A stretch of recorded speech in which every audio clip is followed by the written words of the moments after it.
Assalamualaikum warahmatullahi wabarakatuh. Alhamdulillah, ketemu lagi dengan saya, Dudi Rusmaradona. Pada kesempatan yang baik ini, kita akan coba diskusikan salah satu komponen dari agregat demand, yaitu di sektor moneter, keseimbangan di sektor moneter yang selama ini kita kenal dengan kurva LM. Kita akan menurunkan kurva LM dengan dua skenario atau model.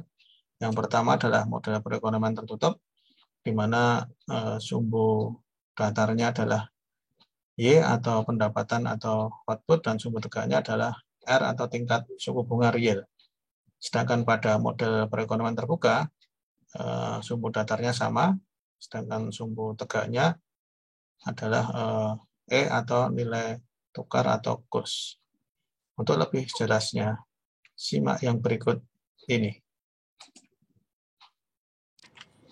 Penurunan kurva LM kita mulai dengan persamaan dasar, di mana M per P adalah jumlah uang beredar real, sisi supply, adalah di sisi kanan adalah sisi demand, di mana permintaan akan uang yang kemudian dipegang adalah fungsi dari R, adalah motivasi untuk spekulasi, dan Y adalah motivasi untuk transaksi dan berjaga-jaga, di mana R adalah tingkat suku bunga real dan Y adalah pendapatan atau output.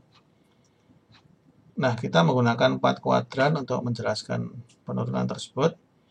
Kita mulai dari kuadran kiri bawah.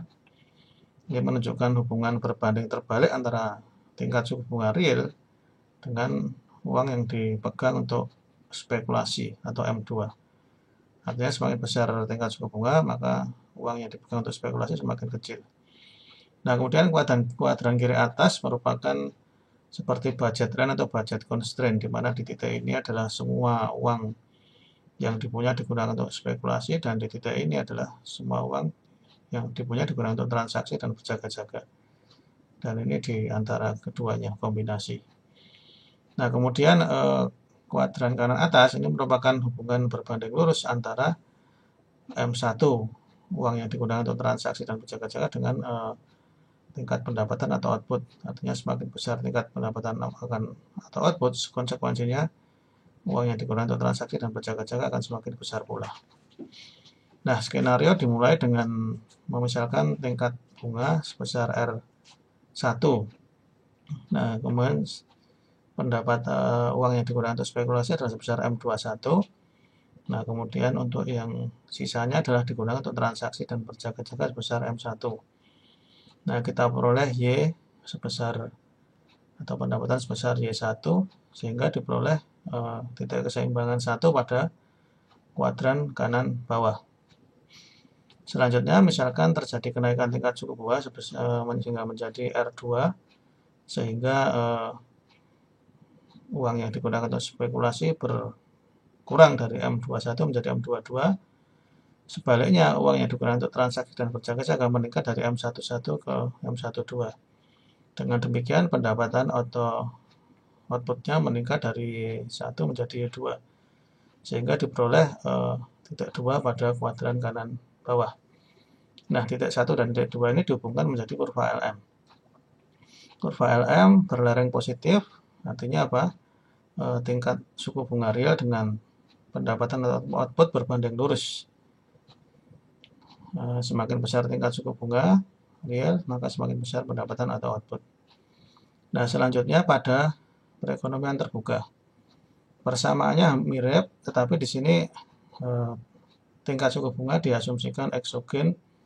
Nah, kemudian digantikan dengan nilai tukar atau exchange rate atau kurs.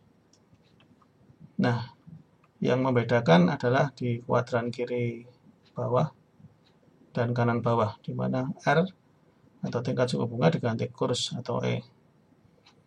Nah, kita lihat di sini yang hubungan antara E, kurs, dengan M2 itu adalah eksogen, artinya berapapun besarnya nilai tukar atau kurs, maka uang yang digunakan untuk spekulasi adalah sama. Nah, skenario kita mulai dari nilai tukar sebesar E1. Nah, kemudian besarnya uang untuk spekulasi M21, yang untuk transaksi berjaga-jaga M11, kemudian kita peroleh pendapatan atau output sebesar Y1, sehingga kita peroleh titik keseimbangan 1 pada kuadran kanan bawah. Nah, misalkan terjadi kenaikan exchange rate atau apresiasi menjadi E2, maka besarnya uang yang digunakan untuk spekulasi tetap sebesar M21. Dengan demikian, yang digunakan untuk transaksi dan berjaga-jaga juga tetap M11, sehingga Y-nya juga tetap Y11. Sehingga kita peroleh titik keseimbangan 2. Nah, titik keseimbangan 1 dan 2 ini kita hubungkan adalah kurva LM. Yang bentuknya, lerengnya berbeda dengan yang tertutup tadi. Kalau tertutup tadi berlereng positif, ini adalah tegak lurus. Atau istilahnya inelastis sempurna. Berapapun besarnya exchange rate atau nilai tukar berubah, itu tidak akan berpengaruh pada income atau output.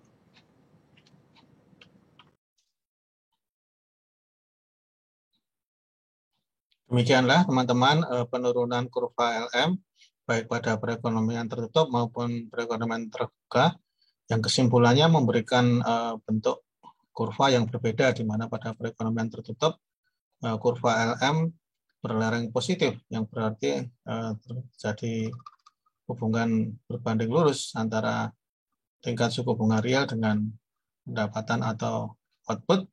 Sedangkan pada perekonomian terbuka, kurva berbentuk garis tegak lurus, atau dalam bahasa elastisas adalah inelastis sempurna, di mana nilai tukar atau kurs besarnya, perubahan kurs itu tidak akan berpengaruh pada output atau income. Nah, semoga bermanfaat. Terima kasih atas perhatiannya.